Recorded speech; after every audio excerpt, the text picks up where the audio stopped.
2026 June ನಂತರ ಈ 6 ರಾಶಿಯವರಿಗೆ ರಾಜಯೋಗ ಶುರು. ಗುರುಬಲದಿಂದ ಅದೃಷ್ಟ ಬದಲಾಯಿಸುವ ರಾಶಿಗಳು ಯಾವುದು ಗೊತ್ತಾ? 379 ದಿನಗಳ ಮಹಾಭಾಗ್ಯ. ನಿಮ್ಮ ರಾಶಿ ಇದರಲ್ಲಿ ಇದೆಯಾ? ಕನ್ಯಾ ರಾಶಿಗೆ ಟಾಪ್ ಲೆವೆಲ್ ಯಶಸ್ಸು, ಗುರುವಿನ ಕೃಪೆ ಆರಂಭ, ಹಣ, ಮನೆ, ವಾಹನ, ವಿವಾಹ. ಈ ರಾಶಿಯವರಿಗೆ ಎಲ್ಲವೂ ಸಿಗಲಿದೆ. 2 ಜೂನ್ 2026 ನಂತರ ಮಿಥುನ ರಾಶಿಯವರ ಜೀವನ ಸಂಪೂರ್ಣ ಚೇಂಜ್. ಗುರುಗ್ರಹದ ಅದ್ಭುತ ಸಂಚಾರ. ಈ 6 ರಾಶಿಯವರು ಎಂಜಾಯ್ ಮಾಡೋ ಸಮಯ ಬಂದಿದೆ.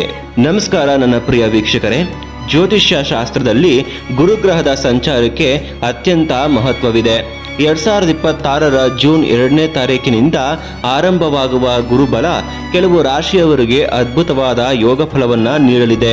ಕಳೆದ ಕೆಲ ವರ್ಷಗಳಿಂದ ಸಂಕಷ್ಟ, ಆರ್ಥಿಕ ನಷ್ಟ, ಮಾನಸಿಕ ಒತ್ತಡ, ಕುಟುಂಬದ ಸಮಸ್ಯೆಗಳನ್ನು ಅನುಭವಿಸಿದ್ದ ಕೆಲವು ರಾಶಿಯವರು ಈಗ ಹೊಸ ಬೆಳಕನ್ನು ಕಾಣಲಿದ್ದಾರೆ. ವಿಶೇಷವಾಗಿ 6 ರಾಶಿಗಳವರಿಗೆ ಈ ಅವಧಿ ಜೀವನದ ದಿಕ್ಕನ್ನು ಬದಲಿಸುವಂತಾಗಿದೆ. ಮೊದಲಿಗೆ ಮಿಥುನ ರಾಶಿ.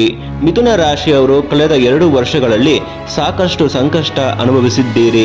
ಹಣದ ಕೊರತೆ, ಮಾನಸಿಕ ಒತ್ತಡ, ಕೆಲಸದಲ್ಲಿ ಅಡಚಣೆ, ಸಂಬಂಧಗಳಲ್ಲಿ ದೂರವಾಗುವುದು ಇತ್ಯಾದಿ ಸಮಸ್ಯೆಗಳು ಹೆಚ್ಚಾಗಿದ್ದವು. ಕಾರಣ ಗುರುಗ್ರಹದ ಅಶುಭ ಸ್ಥಿತಿ. ಆದರೆ ಈಗ ಪರಿಸ್ಥಿತಿ ಸಂಪೂರ್ಣ ಬದಲಾಗಲಿದೆ. ಗುರುಗ್ರಹ ಧನಸ್ಥಾನಕ್ಕೆ ಪ್ರವೇಶ ಮಾಡುತ್ತಿರೋದ್ರಿಂದ ಹಣಕಾಸಿನ ಸ್ಥಿತಿ ಸುಧಾರಣೆ ಕಾಣಲಿದೆ. ಹೊಸ ಆದಾಯದ ಮಾರ್ಗಗಳು ತೆರೆದುಕೊಳ್ಳುತ್ತವೆ. ಕುಟುಂಬದಲ್ಲಿ ಸಂತೋಷ ಹೆಚ್ಚಾಗುತ್ತದೆ. ಮಕ್ಕಳ ವಿಚಾರದಲ್ಲಿ ಶುಭ ಸುದ್ದಿ ಕೇಳುವ ಸಾಧ್ಯತೆ ಇದೆ. ಜೀವನದಲ್ಲಿ ನಿಧಾನವಾಗಿ ಸ್ಥಿರತೆ ಬರಲು ಆರಂಭವಾಗುತ್ತವೆ. ಈ ಸಮಯದಲ್ಲಿ ನೀವು ತೆಗೆದುಕೊಳ್ಳುವ ಸಣ್ಣ ಪ್ರಯತ್ನಗಳಿಗೂ ಉತ್ತಮ ಫಲ ಸಿಗಲಿದೆ. ಇನ್ನು ಕರ್ಕಾಟಕ ರಾಶಿ. ಕರ್ಕಾಟಕ ರಾಶಿಗೆ ಗುರುಗ್ರಹ ಉಚ್ಚಸ್ಥಾನದಲ್ಲಿರೋದ್ರಿಂದ ದೊಡ್ಡ ನಷ್ಟಗಳ ಸಾಧ್ಯತೆ ಕಡಿಮೆ ಇದೆ. ಕೆಲವೊಮ್ಮೆ ಕೆಲಸಗಳಲ್ಲಿ ವಿಳಂಬವಾದರೂ ಕೊನೆಯಲ್ಲಿ ಲಾಭವಾಗುತ್ತದೆ. ನೀವು ಮಾಡುವ ಕಾರ್ಯಗಳಲ್ಲಿ ಹೆಚ್ಚಿನ ಶ್ರಮ ಬೇಕಾಗಬಹುದು, ಆದರೆ ಪ್ರಯತ್ನ ವ್ಯರ್ಥವಾಗುವುದಿಲ್ಲ. ಕುಟುಂಬದಲ್ಲಿ ಸಮಾಧಾನ ಹೆಚ್ಚಾಗುತ್ತದೆ. ಆರೋಗ್ಯದ ಕಡೆ ಸ್ವಲ್ಪ ಗಮನ ಕೊಟ್ಟರೆ ಸಾಕು. ಆಧ್ಯಾತ್ಮಿಕ ಚಿಂತನೆ ಹೆಚ್ಚಾಗಬಹುದು.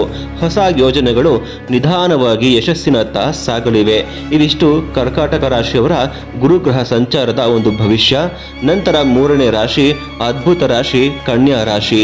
2026 ಜೂನ್ ನಂತರ ಅತ್ಯಂತ ಬಲಿಷ್ಠ ಯೋಗವನ್ನು ಪಡೆಯುವ ರಾಶಿ ಅಂದರೆ ಅದು ಕನ್ಯಾ ರಾಶಿ. ಗುರುಗ್ರಹ ಲಾಭಸ್ಥಾನಕ್ಕೆ ಪ್ರವೇಶ ಮಾಡುತ್ತಿರೋದ್ರಿಂದ ಈ ರಾಶಿಯವರಿಗೆ ಅಪಾರ ಲಾಭದ ಸಾಧ್ಯತೆ ಇದೆ. ಉದ್ಯೋಗದಲ್ಲಿ ಪ್ರಗತಿ, ವ್ಯಾಪಾರದಲ್ಲಿ ದೊಡ್ಡ ಮಟ್ಟದ ವೃದ್ಧಿ, ಹಣದ ಅರಿವು, ಮನೆ, ಜಮೀನು ಖರೀದಿ, ವಾಹನ ಯೋಗ, ವಿವಾಹ ಹಾಗೂ ಸಂತಾನ ಭಾಗ್ಯ ಎಲ್ಲವೂ ಒಟ್ಟಾಗಿ ಸಿಗುವ ಸಾಧ್ಯತೆ ಇದೆ. ಬಹುಕಾಲದಿಂದ ನಿಂತಿದ್ದ ಕೆಲಸಗಳು ಪುನಃ ಚಲನೆ ಪಡೆಯುತ್ತವೆ. ಕನ್ಯಾ ರಾಶಿಯವರು ಕೈ ಹಾಕುವ ಕಾರ್ಯಗಳಲ್ಲಿ ಯಶಸ್ಸಿನ ಪ್ರಮಾಣ ಹೆಚ್ಚಾಗುತ್ತದೆ. ಸಮಾಜದಲ್ಲಿ ಗೌರವ, ಹೆಸರು ಮತ್ತು ಪ್ರತಿಷ್ಠೆ ಹೆಚ್ಚಾಗಲಿದೆ. ಇವಿಷ್ಟು ಕನ್ಯಾ ರಾಶಿಯವರ ಗುರು ಸಂಚಾರದ ಒಂದು ಫಲ ಆಗಿರುತ್ತೆ. ನಂತರ ವೃಶ್ಚಿಕ ರಾಶಿ. ವೃಶ್ಚಿಕ ರಾಶಿಯವರಿಗೆ ಗುರುಗ್ರಹ ಭಾಗ್ಯಸ್ಥಾನ ಪ್ರವೇಶ ಮಾಡ್ತಿರೋದ್ರಿಂದ ಜೀವನದಲ್ಲಿ ಭಾಗ್ಯೋದಯ ಪ್ರಾರಂಭವಾಗುತ್ತದೆ. ವಿವಾಹ, ಮನೆ ನಿರ್ಮಾಣ, ಹೊಸ ಆಸ್ತಿ, ವಾಹನ ಖರೀದಿ, ಕುಟುಂಬದ ಅಭಿವೃದ್ಧಿ ಇತ್ಯಾದಿ ಶುಭ ಕಾರ್ಯಗಳಿಗೆ ಇದು ಅತ್ಯುತ್ತಮ ಸಮಯ. ಉದ್ಯೋಗದಲ್ಲಿ ಉತ್ತರಾವಕಾಶ, ವಿದೇಶ ಯೋಗ ಅಥವಾ ಹೊಸ ವ್ಯಾಪಾರ ಅವಕಾಶಗಳು ಬರಬಹುದು. ಹಣಕಾಸಿನ ಪರಿಸ್ಥಿತಿ ನಿಧಾನವಾಗಿ ಬಲವಾಗುತ್ತದೆ. ನೀವು ಮಾಡುವ ಪ್ರಯತ್ನಗಳಿಗೆ ಅದೃಷ್ಟದ ಬೆಂಬಲವೂ ಕೂಡ ಸಿಗುತ್ತದೆ. ವಿಶೇಷವಾಗಿ ಭೂಮಿ ಮತ್ತು ರಿಯಲ್ ಎಸ್ಟೇಟ್ ಸಂಬಂಧಿತ ಕಾರ್ಯಗಳಲ್ಲಿ ಶುಭ ಕಾಣಬಹುದು. ಇವಿಷ್ಟು ವೃಶ್ಚಿಕ ರಾಶಿಯವರ ಗುರು ಸಂಚಾರದ ಫಲ ಆಗಿರುತ್ತದೆ. ನಂತರ ಮಕರ ರಾಶಿ. ನೋಡಿ, ಮಕರ ರಾಶಿಯವರಿಗೆ ಸಪ್ತಮ ಸ್ಥಾನ ಗುರು ಬಹಳ ವಿಶೇಷ ಫಲ ನೀಡಲಿದೆ. ಮದುವೆ ವಿಳಂಬವಾಗುತ್ತಿದ್ದವರಿಗೆ ಉತ್ತಮ ಯೋಗ ಸಿಗಬಹುದು. ದಾಂಪತ್ಯ ಜೀವನದಲ್ಲಿ ಸುಧಾರಣೆ ಕಾಣುತ್ತದೆ. ವ್ಯವಹಾರದಲ್ಲಿ ಹೊಸ ಪಾರ್ಟ್ನರ್ಶಿಪ್ ಅವಕಾಶಗಳು ಬರಬಹುದು. ಸಾಲ ಬಾಧೆಗಳು ಕಡಿಮೆಯಾಗುತ್ತವೆ. ನಿಧಾನವಾಗಿ ಆರ್ಥಿಕ ಸ್ಥಿತಿ ಸ್ಥಿರವಾಗುತ್ತದೆ. ಉದ್ಯೋಗ ಕ್ಷೇತ್ರದಲ್ಲಿ ನಿಮ್ಮ ಸಾಮರ್ಥ್ಯಕ್ಕೆ ಮಾನ್ಯತೆ ಸಿಗುತ್ತದೆ. ನೀವು ಹಿಂದೆ ಮಾಡಿದ ಪರಿಶ್ರಮಕ್ಕೆ ಈಗ ಫಲ ದೊರಕುವ ಸಮಯ ಆರಂಭವಾಗುತ್ತಿದೆ. ಆದರೆ ನೀವು ದಶಾಭುಕ್ತಿಯನ್ನು ನೀವು ನೋಡ್ಕೋಬೇಕು. ದಶಾಭುಕ್ತಿ ನಡೀತಿದ್ರೆ ನಾನು ಏನೇನು ಹೇಳಿರ್ತೀನಿ ಅವೆಲ್ಲವೂ ಕೂಡ ನಿಮಗೆ ಖಂಡಿತವಾಗಿಯೂ ಆಗೇ ಆಗುತ್ತದೆ. ಕೊನೆಯದಾಗಿ ಮೀನರಾಶಿ. ನೋಡಿ, ಮೀನರಾಶಿಯವರು ಕಳೆದ ಕೆಲವು ವರ್ಷಗಳಿಂದ ಶನಿ ಮತ್ತು ಗುರು ಎರಡರ ಪರಿಣಾಮದಿಂದ ಸಾಕಷ್ಟು ಒತ್ತಡ ಅನುಭವಿಸ್ತಾ ಇರ್ತಾರೆ. ಆದರೆ ಈಗ ಪರಿಸ್ಥಿತಿ ಸುಧಾರಣೆಯತ್ತ ಸಾಗಲಿದೆ. ಪಂಚಮ ಸ್ಥಾನದಲ್ಲಿ ಗುರು ಸಂಚಾರ ಆಗ್ತಿರೋದ್ರಿಂದ ಪೂರ್ವ ಪುಣ್ಯದ ಫಲ ದೊರೆಯುವ ಸಮಯ ಬಂದಿದೆ.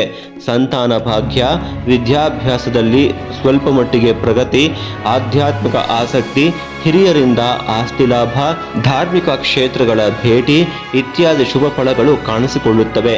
ಕುಟುಂಬದಲ್ಲಿ ಸಂತೋಷ ಹೆಚ್ಚಾಗಲಿದೆ. ಮನಸ್ಸಿಗೆ ಶಾಂತಿ ದೊರೆಯುತ್ತದೆ. ಹೊಸ ಯೋಜನೆಗಳು ಯಶಸ್ವಿಯಾಗುವ ಸಾಧ್ಯತೆ ಇದೆ. ಒಟ್ಟಾರೆಯಾಗಿ ನೋಡಿದರೆ 2026ರ ಜೂನ್ 2ರಿಂದ 2027ರ ಜೂನ್ ಮಧ್ಯಭಾಗದವರೆಗೆ ಈ 6 ರಾಶಿಯವರಿಗೆ ಅತ್ಯಂತ ಮಹತ್ವದ ಸಮಯ. ವಿಶೇಷವಾಗಿ ಕನ್ಯಾ ರಾಶಿ ಟಾಪ್ ಸ್ಥಾನದಲ್ಲಿದ್ದರೆ ವೃಶ್ಚಿಕ ರಾಶಿ 2ನೇ ಸ್ಥಾನದಲ್ಲಿರುತ್ತದೆ. ಮೀನರಾಶಿ, ಮಕರ ರಾಶಿ ಮತ್ತು ಮಿಥುನ ರಾಶಿ ಹಾಗೂ ಕರ್ಕಾಟಕ ರಾಶಿಗಳಿಗೂ ಉತ್ತಮ ಗುರುಬಲ ಸಿಗಲಿದೆ. ಆದರೆ ಒಂದು ವಿಷಯ ನೆನಪಿರಲಿ, ಗ್ರಹಬಲ ಇದ್ದರೂ ಪ್ರಯತ್ನ ಇಲ್ಲದಿದ್ದರೆ ಫಲ ಸಂಪೂರ್ಣ ಸಿಗೋದಿಲ್ಲ. ಆದ್ದರಿಂದ ಈ ಸಮಯವನ್ನ ಸರಿಯಾಗಿ ಉಪಯೋಗಿಸಿಕೊಳ್ಳಿ. ಜೊತೆಗೆ ನುರಿತ ಜ್ಯೋತಿಷ್ಯರ ಬಳಿ ನಿಮ್ಮ ಜಾತಕವನ್ನು ತೋರಿಸಿ ಗುರುಗ್ರಹದ ಒಂದು ದಶಾಭುಕ್ತಿ ನಡೀತಿದ್ಯಾ ತೋರಿಸಿಕೊಳ್ಳಿ. ಗುರುಗ್ರಹ ದಶಾಭುಕ್ತಿ ನಡೀತಿದ್ರೆ ಆಗ ಮಾತ್ರ ಗುರುವಿನ ಸಂಚಾರದ ಫಲ ಮತ್ತು ಒಂದು ಎಫೆಕ್ಟು ನಿಮ್ಮ ಮೇಲೆ ಆಗತ್ತೆ. ಹಣ ಹೂಡಿಕೆ, ಮನೆ, ಜಮೀನು, ಉದ್ಯೋಗ, ವ್ಯಾಪಾರ, ಶಿಕ್ಷಣ, ಆರೋಗ್ಯ ಮತ್ತು ಕುಟುಂಬ ಜೀವನದ ಕಡೆ ಗಮನ ಕೊಡಿ. ನಿಮ್ಮ ಜಾತಕದಲ್ಲಿರುವ ಗುರುಬಲದ ಆಧಾರದ ಮೇಲೆ ಫಲದ ಪ್ರಮಾಣ ಬದಲಾಗಬಹುದು. ಆದ್ದರಿಂದ ಅನುಭವ ಜ್ಯೋತಿಷ್ಯರನ್ನ ಸಂಪರ್ಕಿಸಿ ನಿಮ್ಮ ಮೂಲ ಜಾತಕ ಪರಿಶೀಲನೆ ಮಾಡಿಸಿಕೊಳ್ಳುವುದು ಉತ್ತಮ.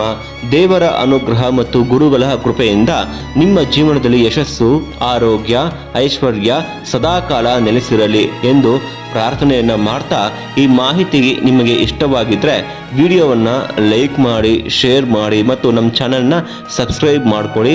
ಸರ್ವೇ ಜನ ಸುಖಿನೋ ಭವಂತು, ಸಮಸ್ತ ಸನ್ಮಂಗಳಾನಿ ಭವಂತು. ಎಲ್ಲರಿಗೂ ನಮಸ್ಕಾರ. ಕೃಷ್ಣ ಅರ್ಪಣಮಸ್ತು.